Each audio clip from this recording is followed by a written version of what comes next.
Magandang gabi, mga kadilim. Ako nga pala si Mac.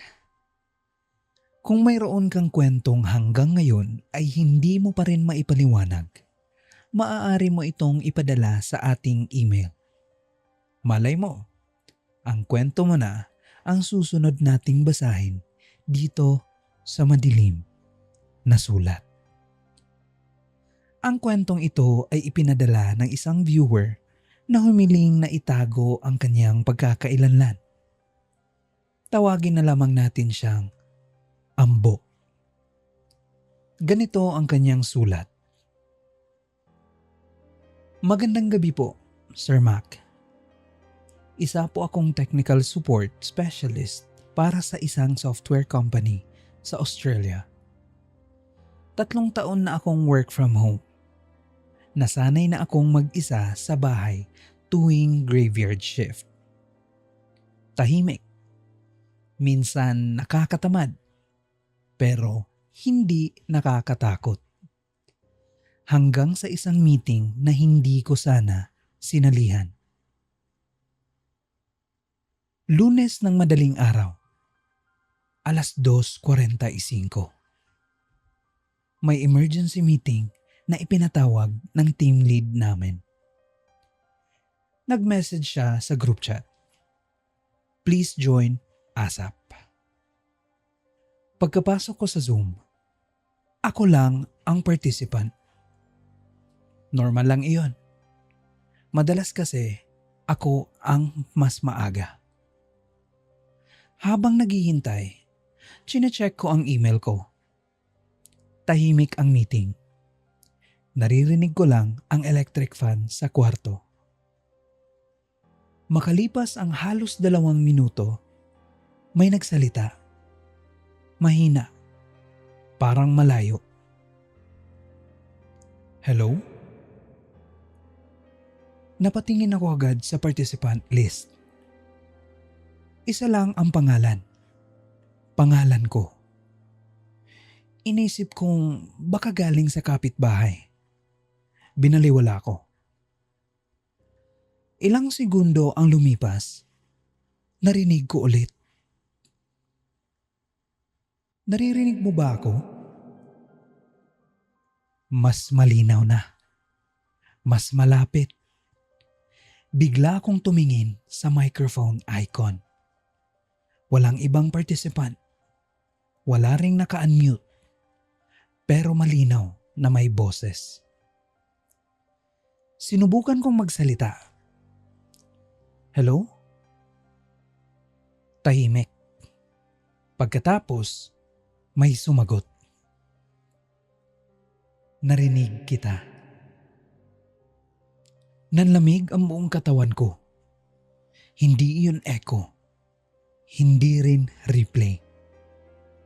May sumagot talaga. Lumabas ako ng meeting. Akala ko bug lang sa Zoom. Pagkaraan ng 5 minuto, nagsimula na ang totoong meeting. Pumasok na ang buong team. Tinanong ko ang team lead. Sir, may nauna bang pumasok bago kayo? Sabi niya, ikaw ang unang participant. Hindi ko na ikunwento ang narinig ko. Lumipas ang 1 linggo, nakakalimutan ko na rin halos ang nangyari. Hanggang sa muli kaming nagkaroon ng madaling araw na meeting. Maaga na naman akong pumasok. Ako lang ulit. Pagkapasok ko, hindi pa man ako nakakapagsalita. May bumati agad. Welcome back. Hindi ko maigalaw ang kamay ko. Napatingin ako sa participant list. Ako lang. Mabilis kong pinatay ang speaker. Pero kahit nakamute ang audio, may naririnig pa rin akong nagsasalita. Parang hindi sa headset nanggaling. Parang sa loob mismo ng kwarto. Tinanggal ko ang headset. Tahimik. Pag binalik ko, naroon ulit ang boses. Akala ko hindi ka na babalik. Doon na ako kinabahan. Isinara ko ang Zoom. Pagkasara, tumigil ang boses. Kinabukasan, tinawagan ko ang IT department. In-update nila ang Zoom, nireset ang laptop. Wala raw silang nakitang problema. Akala ko tapos na. Hanggang isang gabi, may client meeting ulit. Pagpasok ko sa Zoom, may notification. Recording in progress. Nagtaka ako. Wala pa naman ang host. Pagkatapos, may lumabas na recording transcript. Unti-unti itong nagtatype. Hindi ko iyon tinatype. Hindi rin galing sa host. Nakalagay, participant has joined. Sunod, participant is looking behind the monitor. Tumigil ako.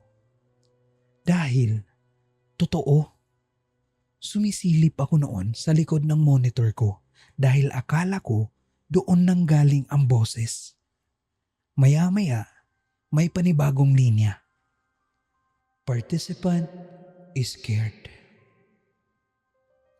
Hindi na ako makahinga. Isang linya pa. Participant finally sees me.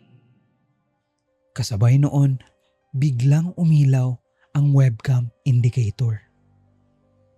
Hindi ako naka-on ng camera. Pero sa maliit na preview window, may nakita akong sarili. Nakatitig ako sa monitor, pero may isa pang muka. Nakatayo sa likod ko. Hindi gumagalaw. Hindi kumukurap. At unti-unti, ngumiti. Napatalon ako sa upuan.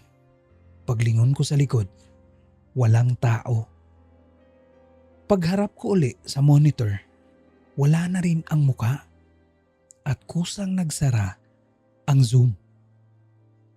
Kinabukasan, nag-request ako na wag na akong isama sa mga madaling araw na meeting.